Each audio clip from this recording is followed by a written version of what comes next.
कांग्रेस सांसद राहुल गांधी लगातार चुनाव आयोग पर हमलावर हैं। वोट चोरी को लेकर कई खुलासे कर रहे हैं। राहुल गांधी ने 18 सितंबर को प्रेस कॉन्फ्रेंस कर वोट चोरी के कुछ सबूत पेश किए थे, जिनके बाद से चुनाव आयोग लगातार अपने बचाव में लगा हुआ है। और अब एक बार फिर चुनाव आयोग ने राहुल गांधी के आरोपों पर अपनी सफाई पेश की है।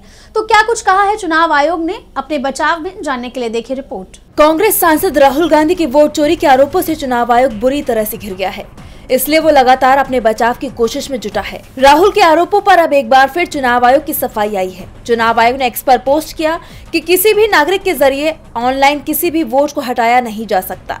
आलंद में मतदाताओं का गलत तरीके से विलोपन नहीं किया गया। 2023 में संदिग्ध विलोपन की कोशिश के खिलाफ निर्वाचन आयोग की तरफ से खुद एक प्राथमिकी दर्ज की गई थी। इसके साथ ही चुनाव आयोग ने एक लेटर शेयर किया है, जिसमें लिखा गया है कि किसी भी वोट को ऑनलाइन डिलीट नहीं किया जा सकता। अगर कोई वोटर फॉर्म 7 ऑनलाइन भरता है तो इसका मतलब ये नहीं है कि उसका नाम अपने आप वोटर लिस्ट से हट जाएगा। ऑनलाइन फॉर्म भरने से अपने आप वोट नहीं कटता।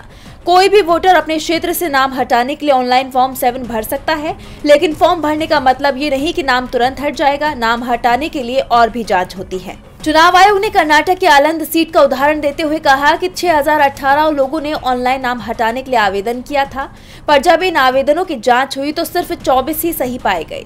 वहीं महाराष्ट्र के राजुरा और चंद्रपुर क्षेत्र में वोटर लिस्ट में नाम जोड़ने के लिए 7792 में 6861 वोटों के इनवैलिड पाए जाने को लेकर आयोग ने कहा कि इतनी बड़ी संख्या में एप्लीकेशन आने पर हमने इसकी जांच की। राजुरा पुलिस स्टेशन में ये मामला दर्ज भी कराया गया।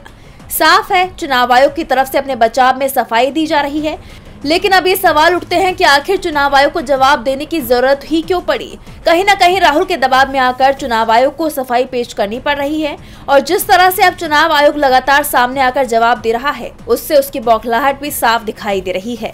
डीबी लाइव की रिपोर्ट।